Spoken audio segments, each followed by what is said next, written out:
আমি প্রধানমন্ত্রীকে সবিনয় প্রশ্ন করি, এখানে যারা বসে আছেন, আওয়ামী লীগ যখন ক্ষমতায় ছিল না এই দেশ কি জাহান্নামে গিয়েছিল? এই দেশ কি চলে নাই? এই দেশের মানুষ ভাত খায় নাই? এই দেশে উন্নয়ন হয় নাই? তো তারা কিসের গান বাজাচ্ছে যে তারাই সব, তারাই পীরে কামেল, তাদের ছাড়া দেশ চলবে না, তারা এমন ভাবে বোঝাচ্ছে। আপনাদের নেতারাই একজনকে আরেকজনকে চোর বলছে। এই ঢাকা সিটি কর্পোরেশনের মেয়র আপনাদের এই জ্ঞাতি গোষ্ঠী কাছের লোকজন, রক্তের, সাইদ খোকন বলছেন তাপস সাহেবকে চুনোপুটি চোর, বলছেন রাঘব বল, তাপস সাহেব বলছেন তাকে চুনোপুটি, মানে তারা যে চোর এটা কিন্তু তারা নিজেরা বলছে, আমি বলছি না, আপনি বলছেন। আওয়ামী লীগের সাধারণ সম্পাদক ওবায়দুল কাদের সাহেবের ভাই বলছেন এমপিরা মদ নারী নিয়ে পড়ে থাকে, দেশের জন্য কাজ করে না, নৈতিকভাবে বিচ্যুত হয়েছে। আমার কথা, ওবায়দুল কাদের ভাইয়ের কথা, ওবায়দুল কাদেরের ভাই বলেছেন যে সুষ্ঠু নির্বাচন হয় নাই, এবং একটা চরম সত্য কথা বলেছে, প্রকৃত সুষ্ঠু নির্বাচন হলে দরজা টুয়াই হাই কোনো, এটাই বাস্তবতা, তারা বুঝতে পেরেছে।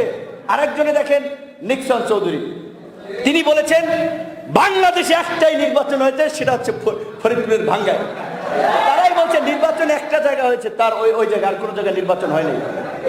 তো এই যে তামসার নির্বাচন করে হাজার হাজার কোটি টাকা খরচ করে জনগণের সাথে তামসা করে ভোটাধিকার কেড়ে নিয়ে তারা ক্ষমতায় আছে।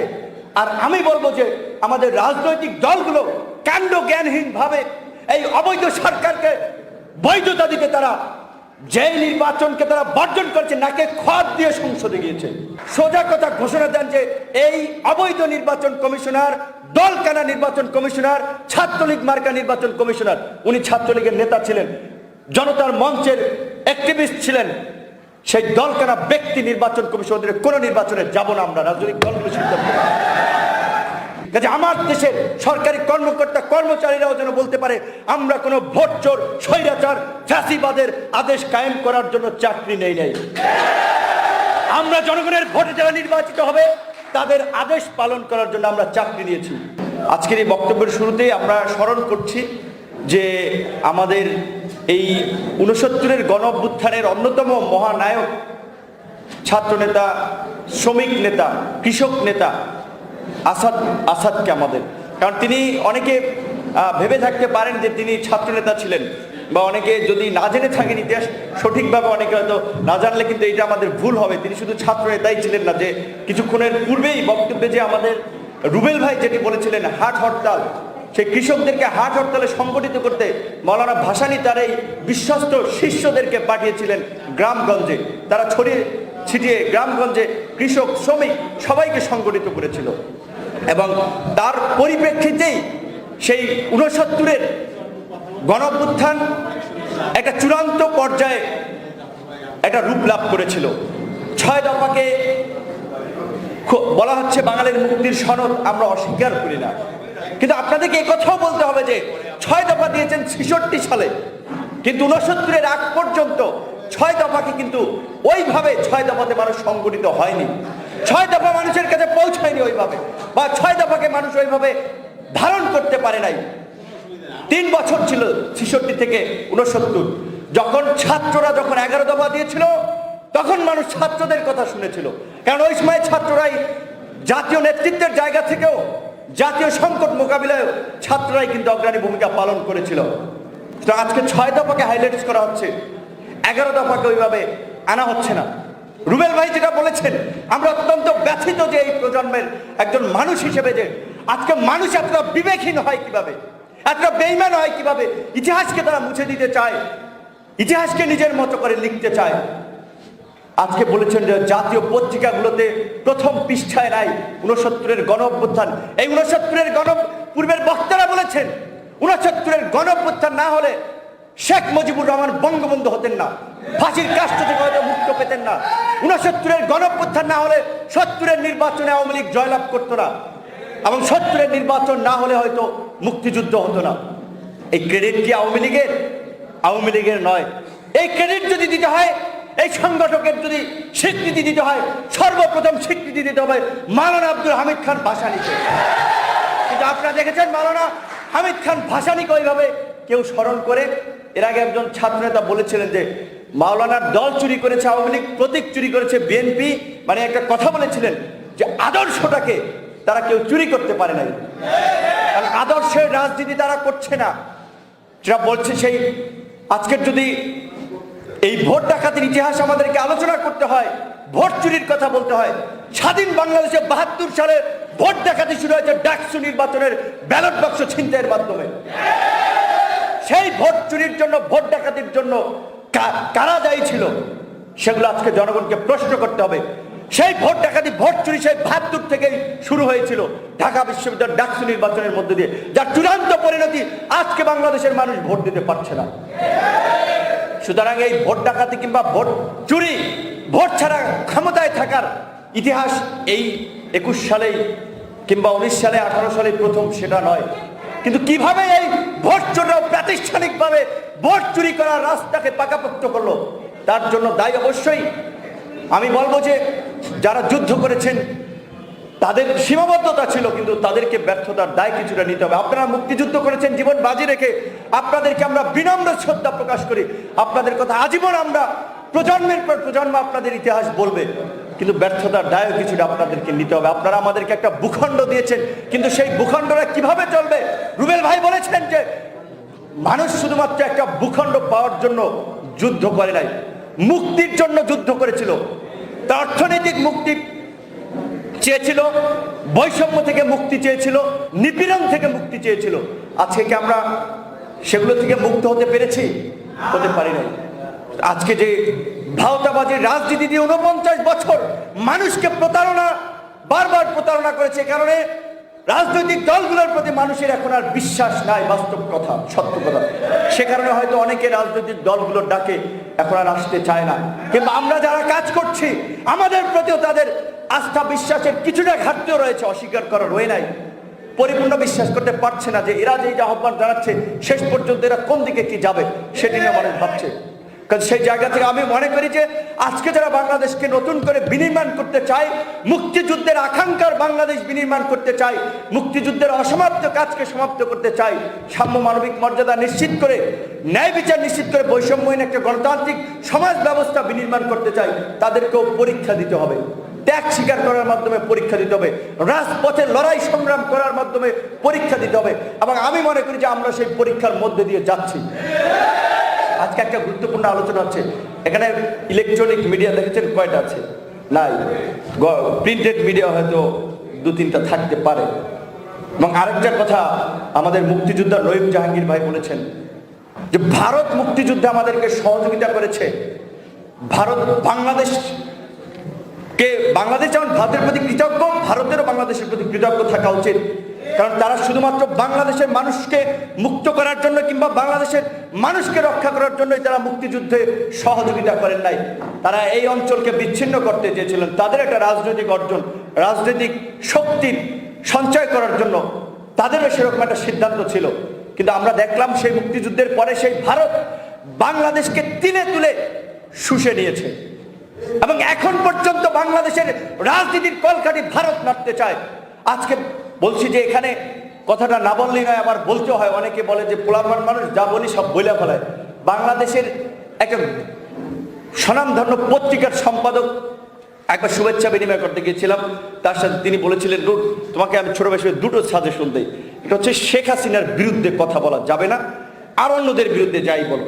আর দ্বিতীয় হচ্ছে যে ভারতের বিরুদ্ধে বলা যাবে না, কারণ ভারত আমাদের কিন্তু অপরিসীম বন্ধু। এবং তিনি এটাও বলেছিলেন যে সবচেয়ে, যখন আমি বলেছিলাম ভাই আমার সংগ্রামীতে এই দুইটার বিরুদ্ধে, শেখ হাসিনা বঙ্গবন্ধুর কন্যা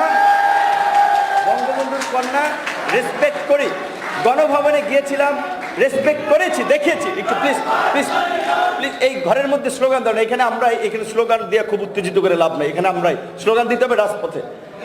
তো সেখানে আমি বলেছি আমরা তো তাকে সম্মান করি, কিন্তু তিনি যে প্রতিনিয়ত যেভাবে জনগণের সাথে প্রতারণা করে যাচ্ছেন, প্রেস কনফারেন্সে প্রতিনিয়ত বলছেন যে জনগণের ভোটে ক্ষমতায় আছি, জনগণের ভাগ্য পরিবর্তনের জন্য কাজ করেছি, এর পূর্বে কেউ কাজ করে নাই। আমি প্রধানমন্ত্রীকে সবিনয় প্রশ্ন করি, এখানে যারা বসে আছেন, আওয়ামী লীগ যখন ক্ষমতায় ছিল না, এই দেশ কি জাহান্নামে গিয়েছিল? এই দেশ কি চলে নাই? এই দেশের মানুষ ভাত খায় নাই? এই দেশে উন্নয়ন হয় নাই? তো তারা কিসের গান বাজাচ্ছে যে তারাই সব, তারাই পীরে কামেল, তাদের ছাড়া দেশ চলবে না, তারা এমন ভাবে বোঝাচ্ছে। এবং বলছেন যে দীর্ঘমেয়াদে ক্ষমতায় থাকার সুফল জনগণ পাচ্ছে। হ্যাঁ, সুফল জনগণ পাচ্ছে। বাংলাদেশ এখন গুম, খুন, ধর্ষণের স্বর্গরাজ্যে পরিণত হয়েছে, এই সুফল পাচ্ছে। সুফল পাচ্ছে আপনাদের নেতারাই একজনকে আরেকজনকে চোর বলছে। এই ঢাকা সিটি কর্পোরেশনের মেয়র আপনাদের এই জ্ঞাতি গোষ্ঠী, কাছের লোকজন, রক্তের লোকজন, যে আপনার সাইদ খোকন বলছেন তাপস সাহেবকে চুনোপুটি, চোর বলছেন। রাঘব বল তাপস সাহেব বলছেন তাকে চুনোপুটি, মানে তারা যে চোর এটা কিন্তু তারা নিজেরা বলছে, আমি বলছি না, আপনি বলছেন। আওয়ামী লীগের সাধারণ সম্পাদক ওবায়দুল কাদের সাহেবের ভাই বলছেন এমপিরা মদ নারী নিয়ে পড়ে থাকে, দেশের জন্য কাজ করে না, নৈতিকভাবে বিচ্যুত হয়েছে। আমার কথা, ওবায়দুল কাদের ভাইয়ের কথা। ওবায়দুল কাদেরের ভাই বলেছেন যে সুষ্ঠু নির্বাচন হয় নাই, শেখ হাসিনা ভাতের অধিকার মানুষের নিশ্চিত করতে পারছেন। শেখ হাসিনা কি আমার বাসায় কি মান্থলি চাল পাঠায়, ডাল পাঠায় যে আমার ভাত শেখ হাসিনা নিশ্চিত করছে? আমার ভাত আমি নিশ্চিত করছি, এদেশের মানুষের ভাত এদেশের মানুষ নিশ্চিত করছে। তিনি বলেছেন, তারপর তার কথা ধরে নিলাম, কিন্তু তিনিও এই কথা বলেছেন যে ভোটের অধিকার নিশ্চিত করতে পারে নাই। এবং একটা চরম সত্য কথা বলেছে, প্রকৃত সুষ্ঠু নির্বাচন হলে দরজা টুয়াই হাইকোনো। এটাই বাস্তবতা, তারা বুঝতে পেরেছে। আরেকজনে দেখেন নিক্সন চৌধুরী, তিনি বলেছেন বাংলাদেশে একটাই নির্বাচন হয়েছে, সেটা হচ্ছে ফরিদপুরের ভাঙ্গায়। তারাই বলছে নির্বাচন একটা জায়গা হয়েছে, তার ওই জায়গায় আর কোনো জায়গায় নির্বাচন হয়নি। তো এই যে তামসার নির্বাচন করে হাজার হাজার কোটি টাকা খরচ করে জনগণের সাথে তামসা করে ভোটাধিকার কেড়ে নিয়ে তারা ক্ষমতায় আছে। আর আমি বলবো যে আমাদের রাজনৈতিক দলগুলো কাণ্ড জ্ঞানহীন ভাবে এই অবৈধ সরকারকে বৈধতা দিতে তারা যে নির্বাচনকে তারা বর্জন করছে, নাকে খত দিয়ে সংসদে গিয়েছে এবং এখনো আবার বলছে যে এই নির্বাচন কমিশন বেহুদা, ঠুটু, জগন্নাথ, তমুক তমুক, হ্যাংট্যাং। আবার সেই নির্বাচন কমিশনের অধীনে প্রত্যেকটি স্থানীয় নির্বাচনে তারা যাচ্ছে। এগুলো স্ববিরোধী কথাবার্তা না? এগুলো কেন হচ্ছে? কারণ হচ্ছে তারা, আমি গল্প শুনেছি, অনেকে কথাবার্তা শুনেছি সিনিয়র নেতৃবৃন্দের কাছে, যে এরশাদের সময় অনেকে নাকি স্বৈরাচারের বিরুদ্ধে আন্দোলন করতো, রাতে এরশাদের দেওয়া পার্টিতে যে ড্রিঙ্কস করতো। তো এই রাজনৈতিক দলগুলোর আমি বলবো অনেকটা হয়েছে তাই, যে তারা মুখে বলছেন এক কথা, কাজে বলছেন এক কথা। যেখানে নির্বাচনই হচ্ছে না সেখানে কেন তারা নির্বাচনে যাবে? এই যে পৌরসভার নির্বাচনগুলো হচ্ছে, হবিগঞ্জের মাধবপুরে আওয়ামী লীগের প্রার্থীর জামানত বাজেয়াপ্ত হয়েছে, সরকারি দল ক্ষমতায়, চিন্তা করেন জামানত বাজেয়াপ্ত হয়েছে। এটাই হচ্ছে প্রকৃত চিত্র। যদি সুষ্ঠু নির্বাচন হয় প্রত্যেকটা জায়গায় তারা জামানত হারাবে। স্থানীয় নির্বাচন যেখানে মানে হচ্ছে তুমুল প্রতিদ্বন্দ্বিতা হয়, সেখানে আজকে পৌরসভাগুলোতে আজকে তারা আপনার বিনা প্রতিদ্বন্দ্বিতায় জিতে যাচ্ছেন। মানুষকে বন্দুক ঠেকিয়ে, কারো সন্তানকে আটক করে গুলির ভয় দেখিয়ে, মারার ভয় দেখিয়ে, এইভাবে সন্ত্রাসী তাণ্ডব চালিয়ে নির্বাচন থেকে সরিয়ে দিচ্ছে। নির্বাচন কমিশন কোনো ব্যবস্থা নিতে পারছে না। তো এই নির্বাচন কমিশনের দিনে আমরা কেন নির্বাচনে যাব?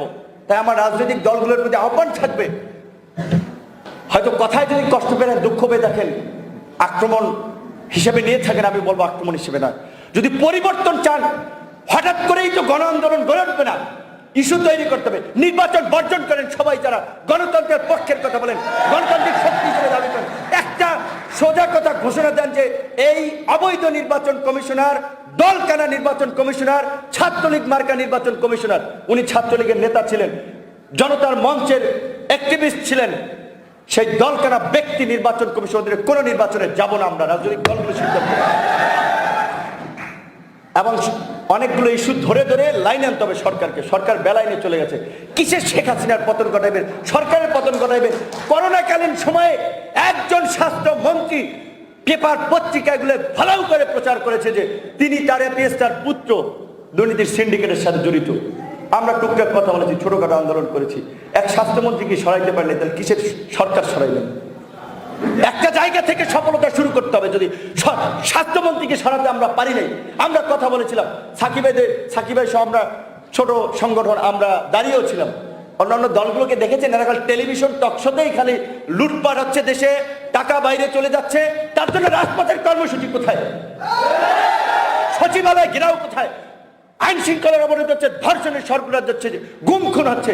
স্বরাষ্ট্রমন্ত্রীর কার্যালয় ঘেরাও কোথায়? যেটা রুবেল ভাই বলেছেন যে আপনার গভর্নর হাউস ঘেরাও করেছেন কে? মাওলানা আব্দুল হামিদ খান বাসানি। জেলা প্রশাসকের বাসভবন ঘেরাও করেছেন কে? মাওলানা আব্দুল হামিদ খান ভাসানী।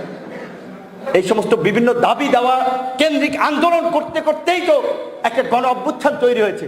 হঠাৎ করে বললে কি উপর থেকে পড়বে গণ অভ্যুত্থান? নো। তার জন্য আমরা আহ্বান জানাবো যে আজকে সরকার যে ভাওতাবাজি করছে, নির্বাচনের নামে প্রতারণা করছে, বাটপারি করছে, মানুষের ভোট কেড়ে নিচ্ছে, এটা প্রতিনিয়তই আমরা দেখে যাচ্ছি। সরকার বলছে যে করোনাকালীন সময় তারা অর্থনৈতিক চ্যালেঞ্জকে মোকাবিলা করেছে, অথচ আপনার সমস্ত জরিপগুলো বলছে, এই গত পরশুদিন সম্ভবত সাউথ সানেম, যেটা একটা এনজিও, তারা বলছে যে আগের যে দারিদ্রতার হার ছিল 21.5%, সেখান থেকে দারিদ্রতার হার এখন বেড়ে হয়েছে 41%। অর্থাৎ 100 জনে 41 জন মানুষ কিন্তু গরিব হয়ে গেছে। বুঝতে পারতেছেন প্রভাবটা কোথায় পড়তেছে?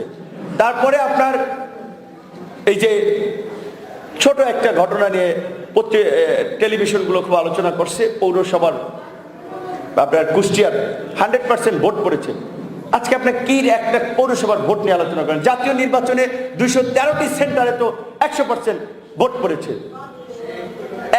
1100টির বেশি সেন্টারে হচ্ছে আপনার 1100টির বেশি সেন্টারে পড়েছিল 100% ভোট, আর 213টি সেন্টার হচ্ছে আওয়ামী লীগ শতভাগ ভোট পেয়েছে। এই ধরনের তো ইতিহাস আমরা জাতীয় নির্বাচন থেকে দেখেছি।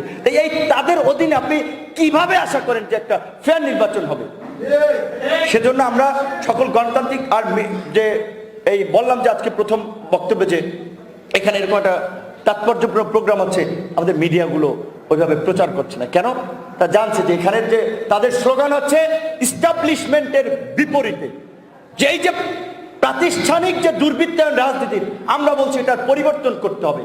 253 পরিবারের তালিকা অলরেডি তৈরি করেছি যে এরা বাংলাদেশকে জিম্মি করেছে, বাংলাদেশের টাকা লুটপাট করছে, পাচার করছে। কিন্তু দুর্ভাগ্যজনক হলেও সত্য, মিডিয়া বলেন, পাওয়ার বলেন, তাদের হাতেই জিম্মি। দেখেছেন এত সমালোচনার পরেও প্রধানমন্ত্রীর বেসরকারি খাত বিষয়ক উপদেষ্টা বেক্সিম কোর সালমান এফ রহমানকে এত সমালোচনার পর তার প্রতিষ্ঠানকে আপনার টিকার দায়িত্ব দিয়েছে না, $2 টিকা $5 আনতে দিয়েছে না, আপনারা সমালোচনা করছেন, কি হয়েছে? তার কি ব্যবসার কম হয়েছে? সরকার কি আপনার সমালোচনার কারণে সিদ্ধান্তের পরিবর্তন করেছে? করেনি। আমরা যদি রাজপথে নামতে পারতাম, যে শেয়ার বাজার কেলেঙ্কারি নায়ক এই দরবেশদেরকে আর লুটপাটের সুযোগ দেওয়া হবে না, সরকার দিতে পারত না। সেজন্য ইস্যু ভিত্তিক অন্তত আমাদেরকে মাঠে সক্রিয় হতে হবে, এবং মাঠে সক্রিয়তার মধ্যে দিয়েই আমরা মনে করি আমাদের যে আহ্বান, যে জনগণের ক্ষমতায়ন, দুর্বৃত্তায়নের ক্ষমতায়ন নয়, জনগণের মধ্যে জাগরণ ঘটবে। তার জন্য সহজে রাস্তা তৈরি হবে না, অবশ্যই ত্যাগ স্বীকার করতে হবে। এবং তার জন্য আজকে এখানে যারা আমাদের সিনিয়র নেতৃবৃন্দ রয়েছেন, জাফরুল্লাহ চৌধুরীর মতো মানুষ, আওয়ামী লীগ করেন না, বিএনপি করেন না, যেই ডাকে সেখানেই যাচ্ছে। এই বয়সে তার কি পাওয়ার আছে? তারপরে এই মানুষটাকে সব জায়গায়, যেখানে আজকের প্রোগ্রামে সবার আগে উপস্থিত তিনি এসে বসে রয়েছেন, তার কি কিছু পাওয়ার আছে? সব বিশ্ব থেকে বাংলাদেশ সবাই তো চিনে। তো তাদের আক্ষেপ যে না, দেশটা তো যেভাবে চেয়েছিলাম এভাবে চলছে না, এইভাবে চলতে দেওয়া যায় না। শহীদ মিনার 29 তারিখ সমাবেশে আপনাদের মনে আছে তিনি বলেছিলেন যে সরকার খাদের কিনারায় ধাক্কা দিলেই পড়ে যাবে। তিনি বলেছেন রাজনৈতিক দলগুলো কাজে লাগাতে পারছে না, সরকার অবশ্যই খাদের কিনারায়। তারা ইন্টারনাল এক্সটার্নাল চতুর্মুখী দ্বন্দ্বের জর্জরিত, তাদের দুর্বৃত্তায়ন এবং লুটপাটের ফলে যেই কম পাচ্ছে সেই ফাঁস করে দিচ্ছে গোমর, এবং সেই একজনের বিপরীতে আরেকজনকে লাগিয়ে দিচ্ছে। কিন্তু আমরা সংগঠিত হতে পারছি না, সুতরাং আমাদেরকে সংগঠিত হওয়ার কোনো বিকল্প নাই। তাই আজকের এই সমাবেশ থেকে আমরা আহ্বান জানাবো, আমরা কোনো এক দৈত্য দানবকে সরে আরেক দৈত্য দানবকে ক্ষমতায় বসাতে চাই না। আমরা রাষ্ট্রের সংস্কার চাই, আইনের সংস্কার চাই।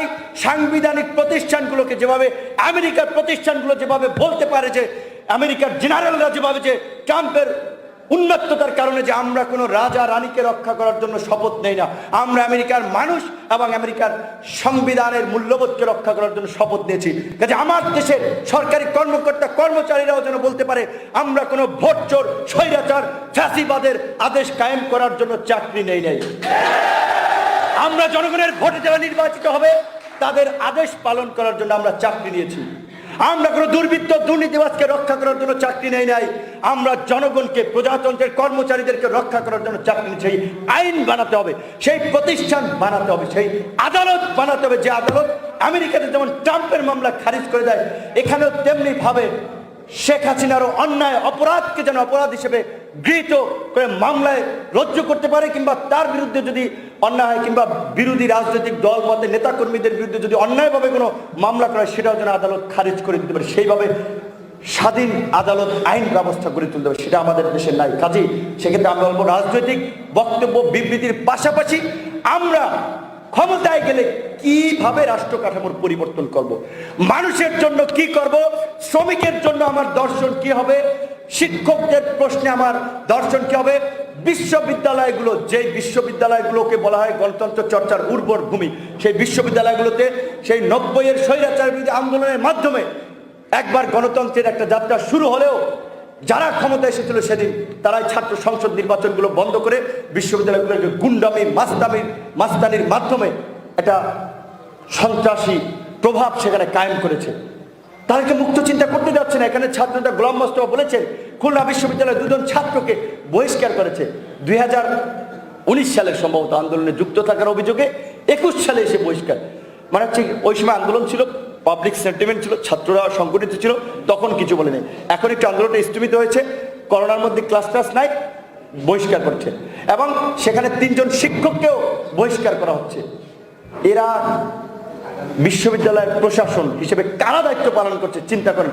রাতের অন্ধকারে ভিসিরা বাসায় ছাড়ছে না, আর এক ভিসি নিজেকে বাঁচাতে বলছেন বাবা চাকরি যা আছে ছাত্রলীগ পাবে, চাকরি ছাত্রলীগকে দিয়ে দিচ্ছেন প্রকাশ্যে, মিডিয়া পেপার পত্রিকা আসছে, সেগুলো নিয়ে আপনারা প্রতিবাদ করতে পারছেন? রাজশাহী বিশ্ববিদ্যালয়ের চাকরি কি ছাত্রলীগের নেতারা ছাত্রলীগের বেতন দেবে? জনগণের ভ্যাট ট্যাক্সের টাকায় চাকরি হবে, তাহলে কেন বিশ্ববিদ্যালয়ের ভিসি ছাত্রলীগকে চাকরি দেওয়ার কথা বলেও ওই ভিসি নৈতিক স্খলনের পরেও পদে থাকছে তারা, এবং তারা থাকবে যতদিন পর্যন্ত না আমরা সংগঠিত হব। সেজন্য আমরা বলবো এই প্রতারিত রাজনীতির আমরা দীর্ঘদিন দেখেছি। এখন এই 4টি সংগঠন এখানে ওইভাবে প্রভাবশালী সংগঠন না হলেও আপনারা যদি পাশে থাকেন এবং আমাদের আজকের এই আলোচনার সারমর্ম লক্ষ্য বস্তুগুলো যদি মানুষের সাথে শেয়ার করেন, মিডিয়া নাই তো কি হয়েছে, আজকের একটা বক্তব্য সোশ্যাল মিডিয়াতে লাখ লাখ ভিউয়ার ছড়িয়ে যায়, একজন অশিক্ষিত মানুষ ফেসবুক ওইভাবে না তার ভিডিও স্ক্রল করে দেখতে পারে কে কি বলছে, সেটা আপনাদের কথা পৌঁছে যাচ্ছে মানুষের কাছে, আপনাদেরকে মাঠে নেমে কাজ করতে হবে। বলছি আমরা তো আছি, সুতরাং যদি আমরা সেটা পারি দেন আমরা সেই একটা গণতান্ত্রিক মুক্তি, একটা গণতান্ত্রিক বাংলাদেশ, মুক্তিযুদ্ধের সাম্য মানবিক মর্যাদা, সেই কাঙ্ক্ষিত বাংলাদেশ আশা করতে পারি। ধন্যবাদ, একটু লং করে ফেলুন।